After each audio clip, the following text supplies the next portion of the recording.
Hello and welcome back to the Energy Connects podcast. I'm Chiranjib Sengupta, and today we have a very special episode in honor of International Women's Day. But before that, I'm delighted to introduce our new co-host for the podcast, Danielle Martin, who's recently joined Energy Connects as an assistant editor. Welcome to the Energy Connects podcast, Danielle. Thank you so much, Chiranjib. It's great to be here. I'm excited to be part of the Energy Connects podcast team going forward. Absolutely, and I think today's podcast couldn't be a better sort of starting point for you. There's a lot of themes and a lot of topics that we covered during the episode today, didn't we? Yes, it really was a fascinating episode. We covered everything from early career pipelines to representation in the industry, systemic changes needed to improve the landscape for women in energy. It was a really interesting podcast. And I think this is a very special guest who our viewers, whoever has listened to Energy Connects podcast in the past and watched Energy Connects videos, is very familiar with. Absolutely. We were joined today by Dr. Carole Nakhle, who gave us her perspective on women's representation in the energy sector. And we got to learn a little bit more about her inspiring journey and how she made her mark in an industry usually represented by men. So without further ado, let's get started and hear more about what she had to say. Absolutely. Let's listen to the conversation. Welcome to this special International Women's Day edition of the Energy Connects podcast. At Energy Connects, we're committed to highlighting the achievements of women across the industry and the role of diversity in shaping the future of global energy. To celebrate International Women's Day, we're joined by someone whose work has influenced policy, research, and talent development across the sector.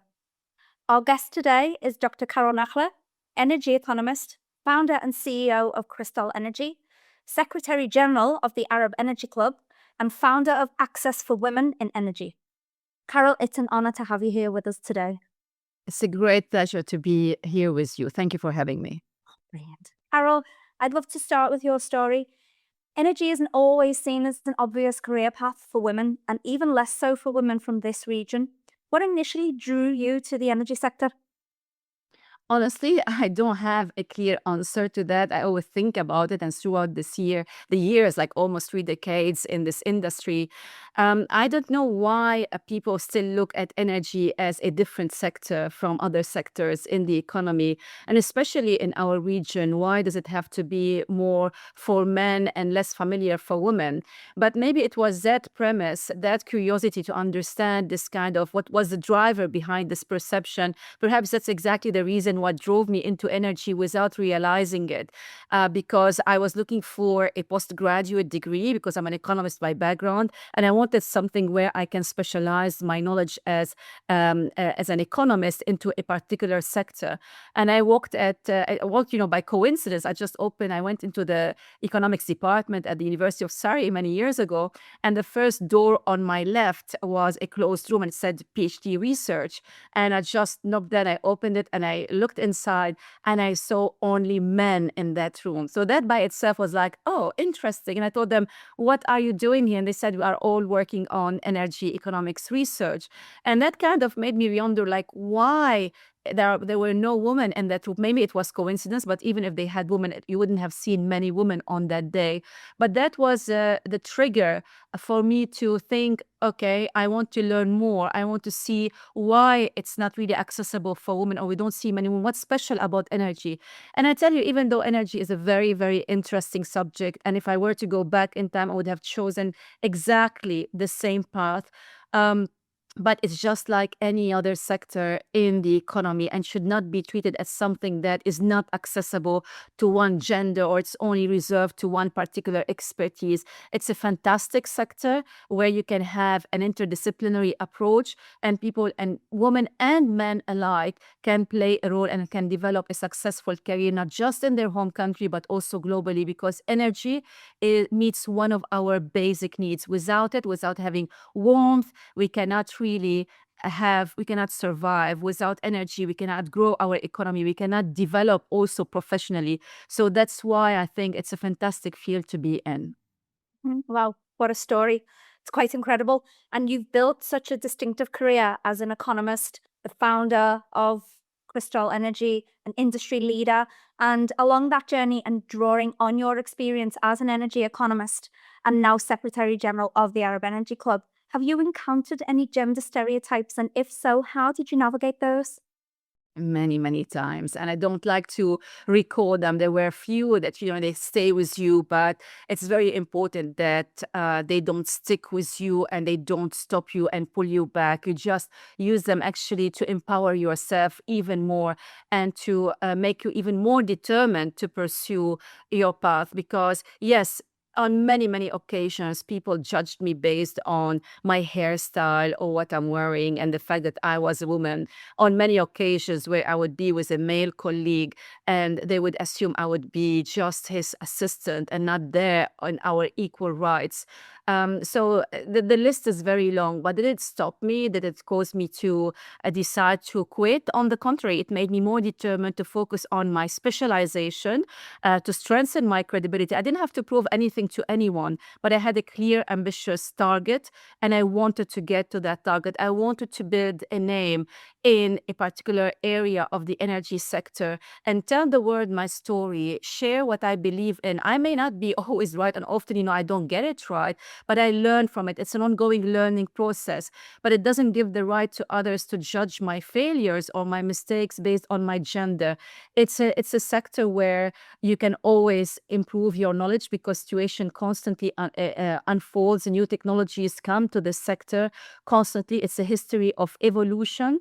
It's a history of revolution, and we need to adapt accordingly. But definitely, I did not let gender stereotyping stop me. And I have to say here, unfortunately, this kind of bias, unconscious bias, did not come solely from men outside. It also came from other women.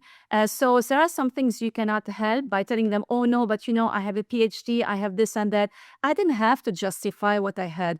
I just focused on what I wanted to achieve, built further credibility and expertise, and carved out, a name that when people think about that brand name, they think about the expertise and not about my gender or my hairstyle or what I'm wearing or where I come from. Absolutely. And I think while you've had these very challenging experiences, I think they've also empowered you and made you a lot stronger as well from your story and from what you're saying. It's quite incredible. But from your perspective, do you think that women are getting involved and moving into the industry today more so, or is there still a disconnect there? Look, compared to when I started my career, definitely there has been a massive improvement. So you see more women in this sector, you see more encouragement from leadership, from organizations all around the world. So you do see this kind of movement. And I would say it accelerated with the announcement of the United Nations Sustainable Development Goal, which emphasized a lot on the importance of empowering women in all sectors, let alone in the energy sector. Still today, we are not in a position to say, oh, it's a perfectly diversified sector and women have exactly the same opportunities as men. And that applies particularly at the higher level of leadership and executive and senior levels in organization, be it in the private sector or the public sector alike. I would like to see, for example, more energy ministers, women energy ministers around the world, but particularly in the Middle East and North Africa that are abroad, because they are the leaders when it comes to energy production, processing, distribution, trade. So they can set the example for other countries to follow. I would like to see more female leaders of national oil companies, because again, that is a strong statement that we can send to the rest of the world. I would like to see more women at the table in OPEC meetings and OPEC plus meetings. So as long as we don't see this kind of diversified picture, and I'm not talking about 1 or 2 women versus, let's say, 20 men, we need definitely a bigger balance. I cannot say that we have achieved the diversification when it comes to gender in that is often trumpeted and talked about. I would like to see more of this, more balanced representation. And then I can tell you that, yes, we have achieved a major milestone in the energy industry globally. But at this stage, I'm afraid we're not there yet. We still have a long way to go. Absolutely, I completely agree. And I come from an education background myself. And just to speak back to your point about the Sustainable Development Goals and women's empowerment, I've worked with many Emirati teachers, and the level of talent and commitment I saw in classrooms really demonstrated how strong the country's pipeline of future Absolutely. STEM leaders can be. And I was always continually inspired by the strength of the women leading classrooms here, and they're driving change long before students ever step into the workforce. So, from an industry perspective, what do you see as the most significant barrier preventing women with STEM degrees entering energy roles? I'm glad you mentioned that education part because, in addition to my commercial hat, I also teach at various universities. And this is also, I have the same observation because when I get to mark my papers and they are anonymous, you only see a number, but you don't know who is your student. You cannot distinguish between who is the man, who is the woman in terms of writing. So, really, I cannot tell whether gender is making any difference to the grade. And even later, when I realize who passed, who did not pass, and we get the final marking, there is absolutely no indication that, for example, a certain gender is superior to the other. So I can see talent across the board. Of course, you do have lazy students, you have more willing students, you have more bigger risk takers, others are more conservative. But then when it comes to the the work environment, the corporate sector, and even beyond that, because I think about corporate, it's not just oil and gas companies. I'm talking about the industry as a whole, including state-owned enterprises, but also ministries. Something happens there whereby you see talented women, and I've been to many conferences around the world, but even in the Middle East, I see fantastic and brilliant minds, women. They have done wonders in their position, and they talk so proudly and confidently about their achievements. But then in private, they tell me, Carol, we've been in our job for 10 years and we have not been promoted to something more senior. So you see more an expansion on the horizontal side, so whereby they are given more responsibilities, new projects to work on. And that's why you often hear, oh, I'm learning a lot. And I say, yes, we always learn a lot, but are you learning while you are in the same position, or are you learning while you are progressing vertically?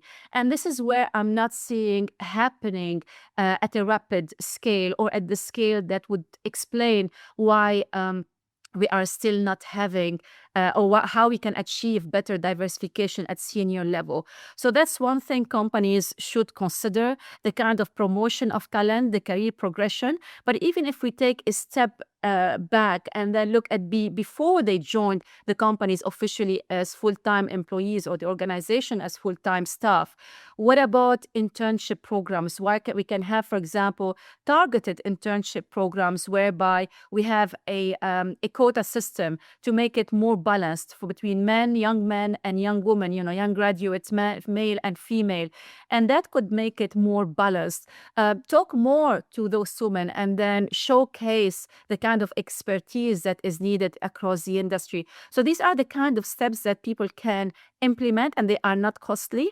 And they don't take much time. Actually, it's very easy to do. And that even if, but I tell you, I have to say that when we try to do this at Crystol Energy during our internship programs, we did have more male applicants than female applicants, but still we did our best to give, let's say, equal opportunity and select, let's say, one man, one young woman to join the internship program. So it's not always that you have a lot of influx of supply and you are not taking the woman, but you have to also encourage those women to apply, but you also have to tell them what they will be working on, what are the opportunities and the career progression, and that will help them. And also have to think about other important issues such as maternity packages and leaves, because that unfolds another serious issues that women tend to face more often than men.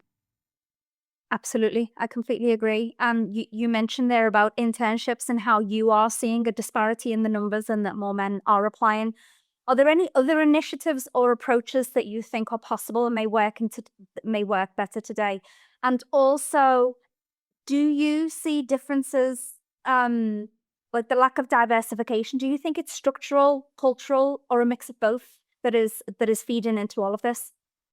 I used to think it was culture coming from Lebanon because I come from a family where I have two brothers older than me. And luckily, I came from a family whereby I was never stopped from pursuing my ambitions. Even I was the first member and the last member of my family to leave the country at the tender age of 19, even though I didn't speak the language, English. I came to the UK, I didn't have any relatives, and my family supported me throughout.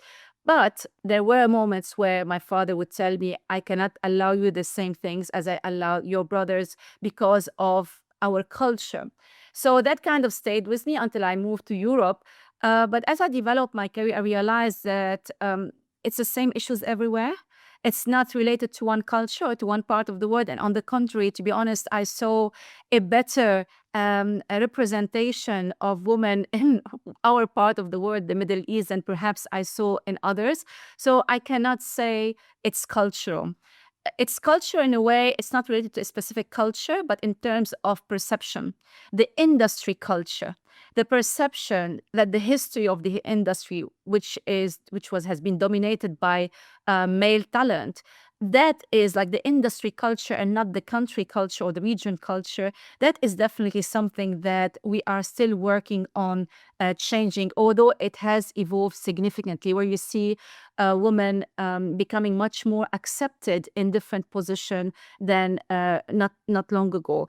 And that is also supported by advances in technology such as AI or other digital technologies. They are making let's say some processes much easier and simpler, whether in terms of time required or location, which can impact, let's say, the choice a woman can make, let's say, when joining the industry, because they want to be with their kids, they want to be closer to the family rather than, moving your family from one place to the other.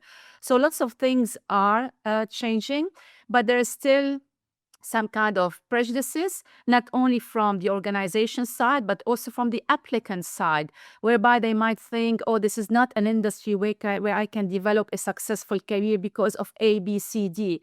So somehow we need to kind of improve that knowledge and give those women and young talent a better exposure to the opportunities that are out there, not only the traditional opportunities, but also the emerging opportunities with the new technologies such as AI, which are gender neutral. So it has to be, there should be some education on both sides of the equation. But we know with young women, I would start with schools, I would start also with universities, and definitely a better collaboration between the industry and the academic institutions to kind of share that knowledge. I want to add one more, and I know I took too long to answer that question because not an easy subject to answer in just a few minutes. I'm very proud of Access Women in Energy because from the beginning, when we started it in 2007, on purpose, we did not want to organize events to discuss women-related issues. We knew that there are lots of organizations doing that, and they were doing a fantastic job, but we wanted to change a little bit the mindset, the perception that we had about this concept of women in energy. We wanted, our aim was all along to, and has been, and still is, and will always be, to give women an equal platform as men, let's say, for speaking opportunities. So we did not succeed at the beginning because we had much more success with finding male speakers than female speakers. But gradually, you would see our panels were always 50-50 allocated. So it would always be half of them were female speakers and half of them were male speakers. And they were talking on timely energy issues, so that you don't look anymore at who is speaking on the panel in terms of gender, but you focus on the expertise that they are bringing.